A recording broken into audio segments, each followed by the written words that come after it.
moment, you guys were a team. You were almost like family. Correct. Absolutely a team.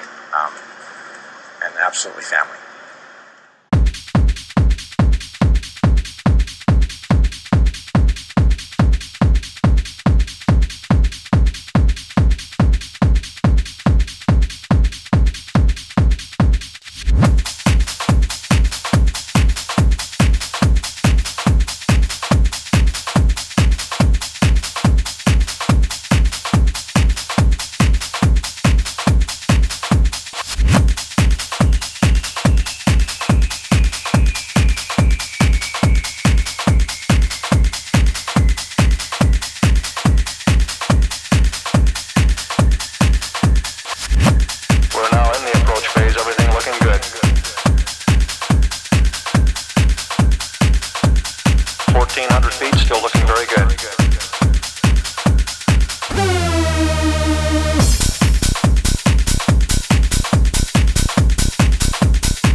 As a part of the war effort, the US government set up a Committee on Public Information, and Bernays was employed to promote America's war aims in the press.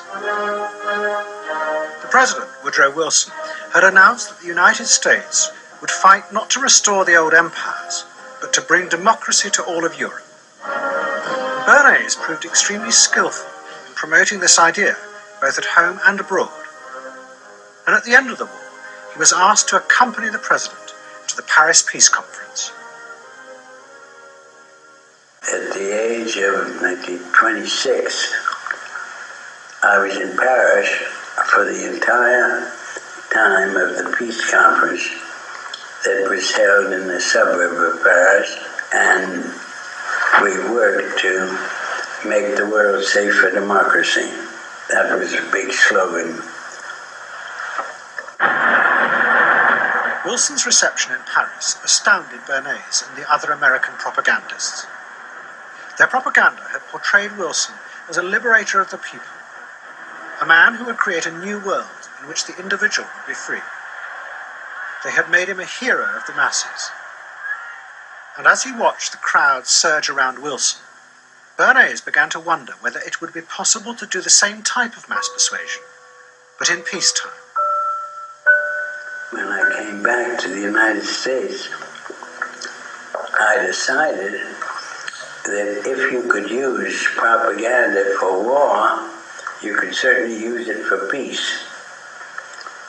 And propaganda got to be a bad word because of the Germans using it. So what I did was to try to find some other words. So we found the word Council on Public Relations. Bernays returned to New York and set up as a public relations counsel in a small office off Broadway. It was the first time the term had ever been used. Since the end of the 19th century, America had become a mass industrial society, with millions clustered together in the cities. Bernays was determined to find a way to manage and alter the way these new crowds thought and felt. To do this, he turned to the writings of his uncle Sigmund. Freud had sent him a copy of his General Introduction to Psychoanalysis.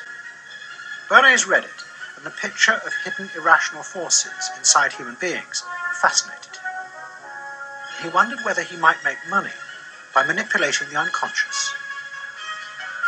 What Eddie got from Freud was indeed this idea that there is a lot more going on in human decision-making not only among individuals, but even more importantly among groups, than this idea that information drives behavior. And so Eddie began to formulate this idea that you had to look at things that would play to people's irrational emotions. And you see, that moved Eddie immediately into a different category from other people in his field and most government officials and managers of the day who thought if you just hit people with all this factual information, they would look at that and say, oh, of course. And Eddie knew that was not the way the world worked. The world worked. The world worked. The world worked. The world worked. The world worked. The world worked. The world worked. The world worked. The world worked. The world worked. The world worked. The world worked. The world worked. The world worked. Only through the active energy of the intelligent field can the public at large become aware of and act upon new ideas. Governments, whether they are monarchical, constitutional, democratic, or communist, depend upon acquiescent public opinion for the success of their efforts and, in fact, government is only government by virtue of public acquiescence. As civilization has become more complex, and as the need for a radical government has been increasingly demonstrated, the technical means have been invented and developed by which opinion may be regimented. Democracy is administered by the intelligent minority who know how to regiment and guide the masses. An entire party, a platform, an international policy is sold to the public, or is not sold, on the basis of the intangible element of personality. What sort of bond is there now between the five of you over there? Well, you know, I've only met them a few times, but it's like I know them. And I mean, the great ladies, Conrad's fantastic. I haven't met the corporal again. You know, I look forward to that sometime. You know, he was solid. He really, really was. But like these girls, they seem like my sisters now. You know, it's like, hey, how you doing? You know, and it's funny because I hardly know them at all. We got to know each other a little bit upstairs here, and it's interesting. It's very unusual. But for that one brief moment, you guys were a team. You were almost like family. Correct. Absolutely a team. Absolutely a team. And absolutely family. Absolutely family. Absolutely family.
Come on.